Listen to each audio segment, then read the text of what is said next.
So we're here with our friend Tom Brewer. We'll put his Instagram down below here so you guys can follow him in this beautiful car. So Tom, please tell us all about your car.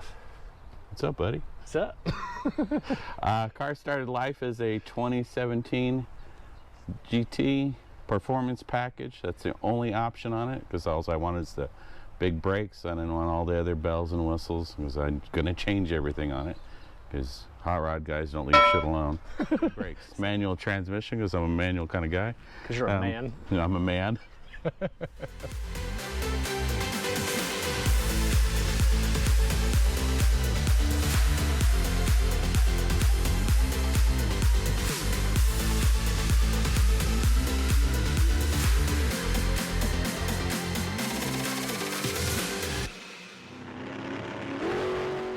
So the goal with this car was to make a very nice daily driver, so it wouldn't scrape on everything. Get as low as possible, widest tires as possible. We started with the P51 wheels. They weigh 21 pounds each. That's fairly light. Yeah, we went with 19s all the way around because I wanted a little bit of sidewall because California has potholes. Right? Everywhere.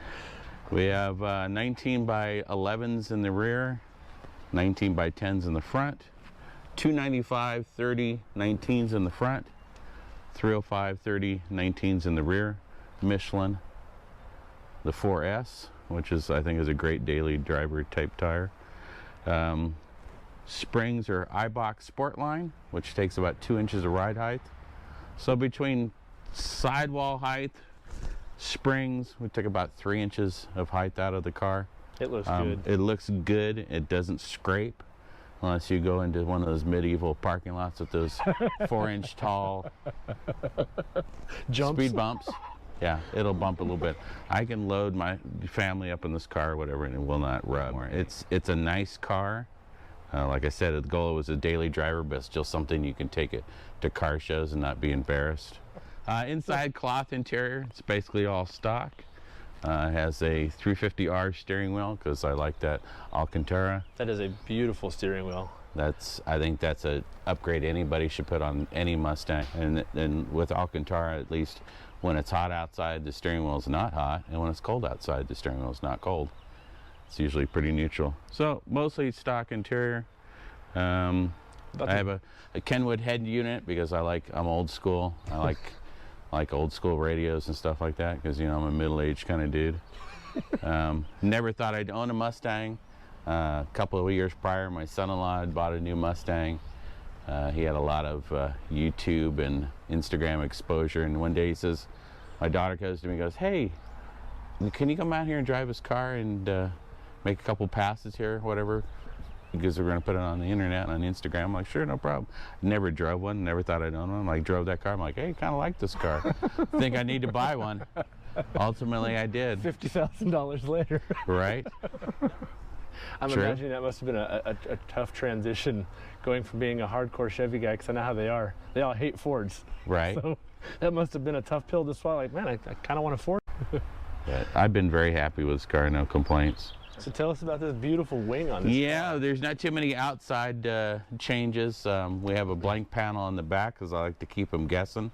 So the GT's gone, and then I have this very nice Anderson Composites, the 350R in carbon fiber. That's about the only thing that stands out on this car besides the wheels. Yeah. Just want to keep it clean and sleek. The car came with no wing or spoiler on the back, and added in after the fact. It's a gorgeous piece, and I think it goes good on the car. We have the Stage 2 Ford Performance cold air kit with the throttle body. It's got the 350 throttle body on it and everything, and the tune. Very nice. Made it a little more peppy. I like the mid-range. I'm kind of a mid-range kind of guy, so when you drop a gear and romp on it, it goes.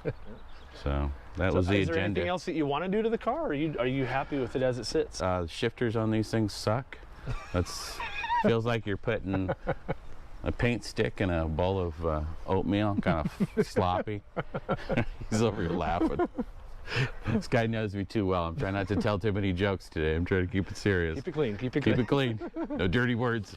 I think it's probably been a year, maybe more, since I've driven this car.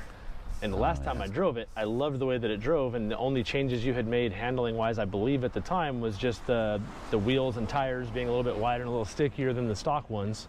And I thought it drove nice then, but you've told me since then you've made a few changes that have made it just night and day difference. All the Steeda upgrades on the rear suspension, because that whole independent rear suspension is kind of floppy and wonky back there. So I went on Steeda.com and ordered up all the, what do they call it, their non-hop kit. It gets rid of all that wheel hop and everything on it. And now it's wonderful. And the suspension is still on stock shocks and struts. To me, it rides perfectly fine that way. The other thing was I didn't want to have to run caster camber plates. My alignment guys got it all in nice. No issues, no tram lining. That's the thing I like. So it goes down the road good and doesn't. Yeah, I've experienced that before. That's scary. Yeah. Just driving along and the butts just all over the place. No tram lining with the guys. The way my alignment guys set it up or whatever.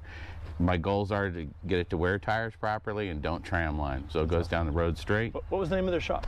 That's Bear Frame and Wheel in Glendora, California. Awesome. They do alignments the old school way. The right way? The right way. No computers. Those guys line it up or whatever and say, yep, it's going to go down the road straight. And it does. Cool. What's the goal? I mean, if you're unless you're on a racetrack or you're tracking the car, what do you want the tire to do? Or the car to do? Go down the road straight and not wear tires. Yep. And that was the goal. Cool. Well, thanks for taking the time to tell us about your car, and we'll get her back to you in one piece, I promise. Hopefully. Otherwise, you'll never see this video. Right.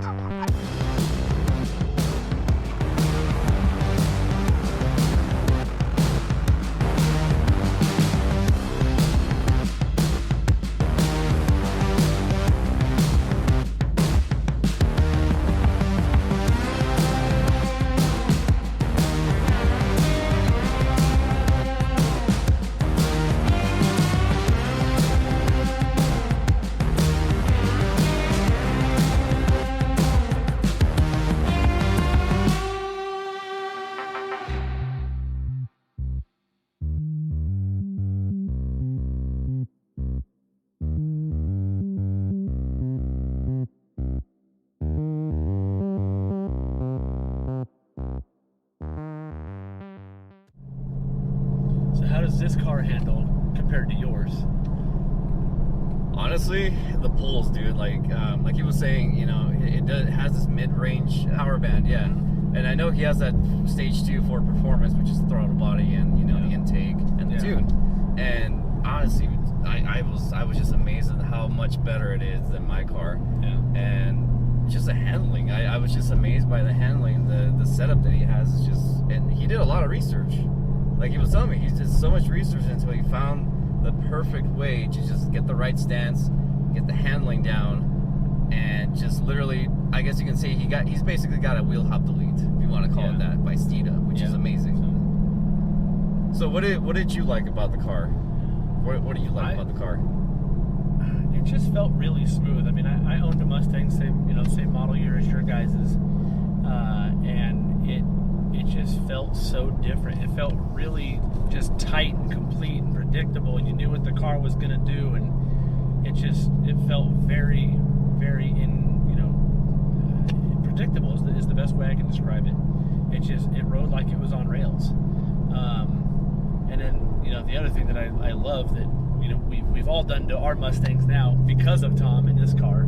He put the 350 steering wheel in it, which is suede wrapped. It's got that nice red leather stitching on it. It's a beautiful wheel, and it really showed me how much of your car and the feel of your car really comes from two things: your seat, which you feel with your butt, and your steering wheel, which you feel with your hands. Those are the only two places you really feel your car when you're driving it. Just having the steering wheel right here, it's just amazing, and it feels like a completely different car. I mean, regardless, not anything's not add any horsepower, but when you're grabbing the steering wheel, like Tom was saying, when it's cold, you won't even feel. When it's hot, it's not going to burn your hands. And that's a nice point too. I didn't even think about that. Yeah, it's a really nice touch, and it's just it brings the car together. Yeah, and it gives it this luxurious yet sporty feel to it. You know what's funny? The best way I can describe this, guys, and I know we sound crazy, changing the steering wheel shouldn't make that big of a difference, but it does. The very first time I drove his car a year ago with that 350 steering wheel in it, I mean, I liked it so much that I put the steering wheel in my car, but for some reason, I jumped back in my mind to one of the James Bond movies where he was driving like an Aston Martin Vanquish, and just everything in that car was just leather and suede and super nice. I forget which one it was. It's the one where they're playing poker. Is it Casino Royale? Oh, it's Casino Royale. Yeah. So, yeah, it immediately made me think of the car from that movie. Yeah, it's the subtle things, the subtle upgrades that it just completes a car in so many ways. I think Ford's going to regret that. You take a 54-year-long running iconic car like the Mustang, and then you just take that amazing badge that you've spent 54 years or 56 years building that heritage and that lineage, and then slap it on an SUV. I think Henry Ford himself would be disappointed. Right? To be honest, he's probably rolling over his in his grave. grave. He is, man. So I wanted to say thanks again to Tom Brewer for letting us use his car. It's been a lot of fun shooting this car. This thing drives like an absolute dream, and it's been a great day. So thanks again, Tom. We really appreciate that. Hey guys, what's going on? Just wanted to throw you a big, huge, massive thank you for all of your guys' support, watching our videos. We're still growing much faster than we ever thought possible, so thanks again, guys. We greatly appreciate it. If you're not already, please like, comment, and subscribe. Hit that thumbs up and hit that notification bell. That way every video that we drop on Thursday every week for you guys, you don't miss it. Thanks again, guys. We appreciate you, and we'll see you on the next episode.